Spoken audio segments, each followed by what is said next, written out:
2003 সালে 1000 টাকা মানে কাজ করতাম। সেখান থেকে আজকে আমাদের 15-20 জন স্টাফ কাজ করছে।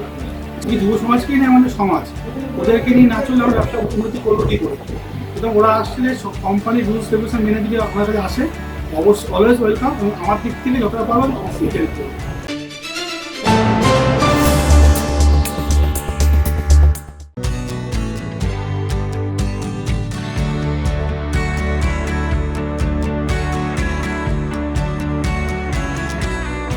এখন আমরা উপস্থিত বারাসাত চাপাডালি মোড় এলাকার সংলগ্ন বারাসাত থানার অন্তর্গত বাবা তারকনাথ লটারি সেন্টারে, এবং ওখানকার কর্মধারের কাছ থেকে শুনে নেব ওনার কি ব্যবসায়িক পরিস্থিতি বা সমস্ত কিছু নিয়ে এই যা পারিপার্শ্বিক অবস্থা, অনলাইন সারটা, সেই বিষয়ে তার কি মতামত জেনে নেবো সরাসরি ওনার কাছ থেকে।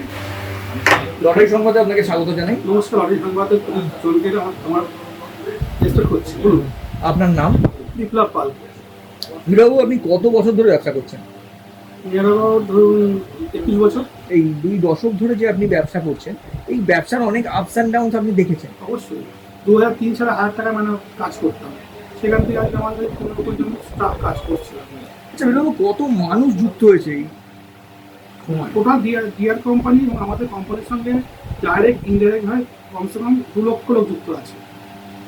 মানে আপনার এই ব্যবসা, আমার কাছ থেকে যুক্ত হতে কম বেশি ধরুন 8-900 লোক, সেটা সব মিলে। এবার তাদের পরিবার জুড়লে একটা 10,000 সংখ্যা অবশ্যই ধরা যাবেই। একদম। মানে এতগুলো মানুষ আপনারই পরিবার এখন? হ্যাঁ, আমার পরিবার।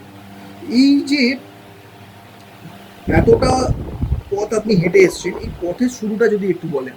এতটা কথা হয়েছে ছিল সবাই সর্বোপরি বলবো আমাদের কোম্পানির অভূতপূর্ব স্কিম, যাতে মানুষ বেশি এসছে, প্লাস আমার যে পরিবারের দ্বারা আমাদেরকে হেল্প করেছে, যেসব কাস্টমার বলুন, সেলার বলুন, ওদের জন্য আজকে জায়গাটা এসছি। সর্বোপরি কোম্পানির চিন্তাভাবনা এবং গভর্নমেন্টের সহযোগিতা সব মিলে আমরা এই জায়গাটা আছি। আপনি তো একজন সরকারি ট্যাক্স বেয়ার করা ব্যবসায়ী, অবশ্যই। আপনারা একজন বৈধভাবে ব্যবসা চালাচ্ছেন।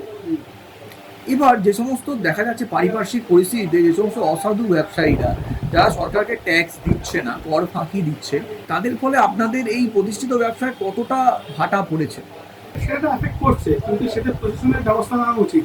কারণ আমাদের কোম্পানি ন্যায্য মূল্য করে ট্যাক্স পে করছে, আমরা এত ট্যাক্স পে করছি, এত জিএসটি পে করছি, উইদাউট জিএসটি ট্যাক্স পে করে একটা অবৈধ চলছি। এবারে সেটা দেখে প্রশাসন, কোম্পানি চেষ্টা করছে, কিন্তু প্রশাসন আমাদের সহযোগিতা করে, কোম্পানিকে সহযোগিতা করা উচিত।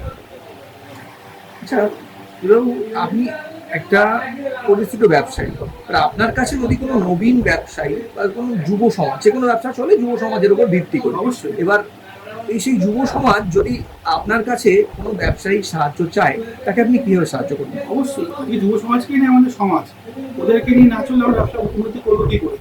সুতরাং ওরা আসলে কোম্পানির রুলস রেগুলেশন মেনে যদি আপনার কাছে আসে, অবশ্যই অলওয়েজ ওয়েলকাম, এবং আমার দিক থেকে যতটা পারবেন অবশ্যই হেল্প করবো। আপনার দিক থেকে আপনি কীভাবে হেল্প করবেন? ধরুন তাকে একটা টেবিল দিয়ে, তাকে মাল দিয়ে, এবং তাকে ছাতা পাতা দিয়ে যতটা করে যেটা কোম্পানি আমাদের করছে, এটা অবশ্যই করবো। সমস্ত কিছু নিয়ে? হ্যাঁ, অবশ্যই। ঠিক আছে, থ্যাংক ইউ। নমস্কার।